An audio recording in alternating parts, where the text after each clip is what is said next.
With the recent combination of Apple's WWDC and Tesla's shareholder meeting within about a week of each other, it's dawned on me that Apple and Tesla together have a huge advantage that really nobody else has, and this could have huge effects on the future of the AI race. Let's take a look. Hey y'all, it's Dr. Know-It-All. So like I said, I watched WWDC, I think it was June 6th or 7th, anyway, something like that. And then a week later went to the Tesla shareholder meeting. And after both of those meetings, it started to become clear to me that Tesla and Apple have a unique edge inference compute advantage that nobody else has, and that this could actually make a huge difference in the future of AI for us consumers, and also in terms of which companies to consider investing in. By the way, of course, I'm not a financial analyst. Do your own research. This is just for your entertainment, as they always say. So these are my thoughts. Obviously, take them with a grain of salt. So first of all, let's talk about what makes Tesla and Apple different in my mind. If you can think of other companies, by the way, definitely let me know in the comments which companies they are. I'm going to go through a few that I can think of that don't really have this advantage. But of course, if you have others, definitely let me know. So anyway, first of all, the iPhone. The iPhone famously, with their M and A chips, their own silicon that they've built, have neural engines built into their phones, their laptops, their iPads, etc., etc. And while these haven't been used to incredible effect yet, that is going to change soon with the introduction of the next versions of iOS and macOS. And from that, let's turn to Tesla. Tesla, of course, has hardware 3 in some of their vehicles, most of their vehicles. They have hardware 4 in the rest of the vehicles that are out there right now, except for the really, really early ones, the older ones that are out there that don't have either of these in them at this point. But anyway, the vast majority of their vehicles have hardware 3 and hardware 4. And then Elon said at the shareholder meeting in 18 months, they will have AI 5, which is replacing the hardware 5 name. And notice that it says AI 5 in there and not just hardware 5. But within these chips, there are really high efficiency neural network processing units that can run on relatively low power and are incredibly efficient. They have to be in order for the cars to drive themselves. Basically, a car driving itself is just doing a whole bunch of multiply and adds over and over again against a big spreadsheet of weights and going from photons into drive controls out. And of course, we're seeing the early versions of Optimus currently using hardware 4, I would guess. Maybe there are early versions of AI 5 in them.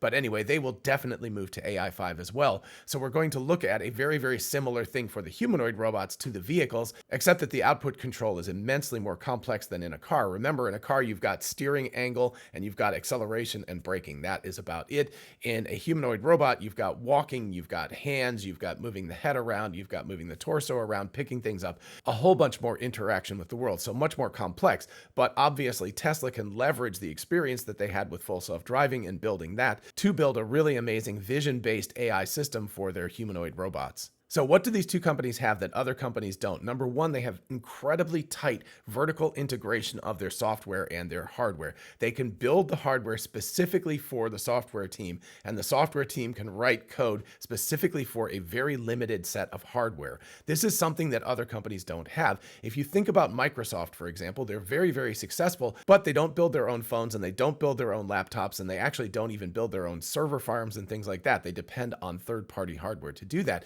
What that means is the ecosystem is very big, and that's really cool, but they can't optimize around one core set of hardware, and that makes it really difficult for them to be able to compete with Apple or Tesla. And I know Tesla's in a little bit different space. I've recently discovered I have significant issues with many of the pollutants right in my home, and it causes me a ton of phlegm and breathing problems. That's why I'm so happy I found today's sponsor, Neoplants, maker of NeoPX, the first bioengineered living air purifier. If you care about the air you breathe when you're working or just relaxing at home, then NeoPX is the perfect solution. Rather than buying an expensive, bulky, and power-consuming electric air purifier, you can use nature itself, supercharged by science, to purify the air around you. NeoPX was invented by PhD scientists to be up to 30 times more efficient at fighting indoor air pollution compared to regular houseplants, making it the perfectly quiet, living and breathing air purifier that also looks beautiful. NeoPX is a gorgeous, fully grown Marble Queen pothos plant.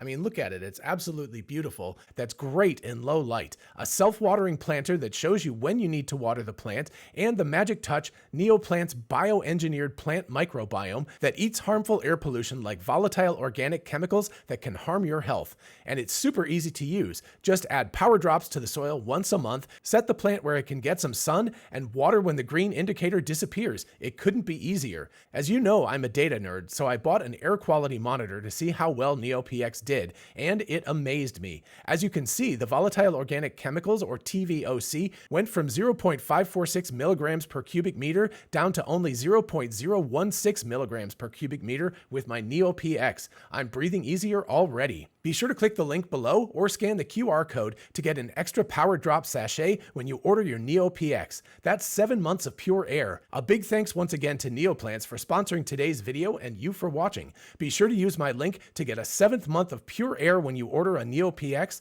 And now let's get back to it. But you can see that the problem of not being highly vertically integrated is that they are not going to be able to control the hardware enough to be able to write code that is super optimized for that specific bit of hardware. Then, of course, you have a company like Google that makes Android, and that is a very, very popular piece of software. Again, way bigger than Apple's ecosystem. The Android ecosystem is huge, just like Windows is way bigger than Apple. But the problem with the Android ecosystem is that Google makes, yes, they do make the Pixel phone, but there are tons of other phones that are out there. So that means it's very difficult to optimize for a specific set of hardware requirements because, number one, you've got really, really cheap smartphones like $150 or something like that, all the way up to very expensive phones that have very, very high-end hardware in them. And also the hardware can come from a number of different manufacturers, so it's really difficult for them to optimize for a specific type of hardware and make the software as tuned to it as possible. And then, of course, you've got the major player, NVIDIA, and they are the closest in my mind to what Apple and Tesla are doing, but there are still problems with it. So they make their own hardware, obviously, they're hardware first, but one of the biggest advantages of NVIDIA right now is that they make software and they've optimized that software highly towards their own hardware. But at least in my mind, the issue for NVIDIA is that once they get outside of that core competency, everybody is using it. So they're putting the NVIDIA hardware in a bunch of different humanoid bots, in different cars, in different refrigerators, who knows? They're, probably everywhere at this point. And so they lose control of the ecosystem once it goes out like that. So they're not able to optimize quite as well. Now, again, I think that they are much more highly optimized and much more vertically integrated in their core competencies than Google or Microsoft, for example. But they're not perfectly integrated at this point because they've got such a wide ecosystem. And then finally, there are companies like Meta that don't even make their own hardware, so they can't do anything in terms of creating these small devices, these edge compute devices that are power efficient, optimized, and can do AI inference on them. So if you bought my argument at this point, you can understand that I think that Apple and Tesla and maybe NVIDIA at the edge of this have a big advantage in terms of optimizing hardware and software together and making something that's really unique and powerful and can run in a very compute efficient environment. The question is, why is that beneficial? Why is that going to change the world of artificial intelligence? Why is that going to be better for us consumers and, of course, potentially shareholders if this does actually work out? Well, the answer is exactly what Elon said during the shareholder meeting, and that is that Tesla can do distributed inference, not just for driving, but potentially for, large language models, for diffusion models, for potential eventual AGI, etc. Like at some point, the Tesla fleet, I think, will probably be, over 100 million vehicles. And if each vehicle has a kilowatt of efficient, I think there's an sort of an Amazon Web Services, AWS type opportunity, because if you've got 100 million vehicles with a kilowatt of efficient inference compute, you've got 100 gigawatts of compute. Like 100 gigawatts of compute is a lot, and it's distributed all over the world. So when the car is not in autonomous mode, which I think probably is, or doing robotaxi work maybe 50, 60 hours a week, but at 100 hours a week, it's not. It's probably stationary. So there's 100 hours of 100 gigawatts of inference compute, which I think we should use. Why not?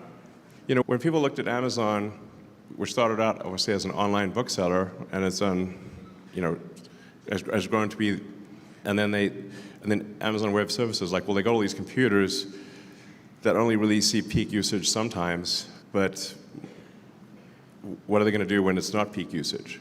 And sometimes the Amazon servers are down at 10%. So that's when they said, well, let's do Amazon Web Services.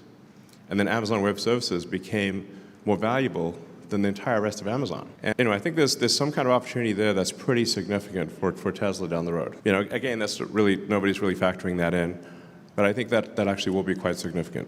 And what that means is that their vehicles, while they're not driving, because while they're driving, of course, the compute is committed to driving the car safely, but while they're not driving, these vehicles can actually do things like answer large language model queries from users, right? From people who are on the internet. You're on your laptop or your phone and you ask Grok to answer a question for you or summarize the news or potentially even ChatGPT or other things like that, third-party software. And what can happen is that your request can go up to some sort of Tesla server cloud thing and then push down to a particular vehicle that's just sitting around doing nothing. That vehicle can do the inference and then it can push it back to the cloud and back to you again. This is something that takes a huge load off of inference in the data centers. And if you don't know, inference is actually, at least larger than, if not orders of magnitude larger than training. So training takes a lot of compute and it necessitates doing it in a large server farm because you need everything to be localized and for very fast data transfer and stuff. But inference, while it's much, much easier than training, is done many, many orders of magnitude more. A lot more people are making requests of inference engines than are training runs for a particular model. So inference has a substantially larger compute need, and that is really important to keep in mind. And of course, to add Apple to the mix, Apple has talked about their next version of their iOS and Mac OS software is going to have a lot of this stuff built in. You're going to be able to do edge inference, in other words, on-device inference of a lot of questions, basic text correction, querying a whole bunch of stuff on the phone itself without having to go into the cloud. That's going to really reduce latency and make the phone feel super, super fast and snappy if it's executed well. And of course, they have grades of sort of failure. If it has to go up to the cloud, it can go up to their own internal cloud and then out to another API like ChatGPT if you want to. So it's got sort of failovers as it gets beyond the ability of the edge device to do this. But the fact that the edge device can do this means that a ton of inference can actually be done on device as opposed to having to be done in the cloud. So big advantage to Apple, and that is something that these other phone manufacturers just can't do because they don't control the whole widget. And again, it's possible that NVIDIA might be able to pull out and be able to do this, but as they don't control the entire widget either, the entire box that's around their CPU, GPU setup, they may not be able to do this as efficiently as Apple or Tesla. So in my mind, as inference becomes more and more important over the next 4 or 5 years, I think we're going to see major advantages to Apple and Tesla, and we consumers are going to get a lot of benefit out of that. While we will see the Apple end of things, we may not see the Tesla thing as much because, of course, that's still very cloud-based. But as owners of Tesla vehicles, we might see that in the form of actual money that we get because, we'll get some sort of a bit of a penny or something like that for every token that is produced. And that over time could actually earn us some money while our cars are sitting idle. But also, of course, as Tesla shareholders, if we see large revenue at SaaS sort of levels of profit margins, that's going to be huge for us Tesla shareholders as well. All right, so that's what I've got for you today. Definitely let me know in the comments what you think about all of this. If you think there are other companies that can compete with Apple or Tesla, and while you're down there, if you don't mind liking and subscribing, it super helps out the channel. So thank you so much. And finally, a huge thanks once again to Neoplants for sponsoring today's video. Be sure to check out my link to get a 7th month of pure air when you order a Neo PX, and I'll see you in the next video. Bye-bye.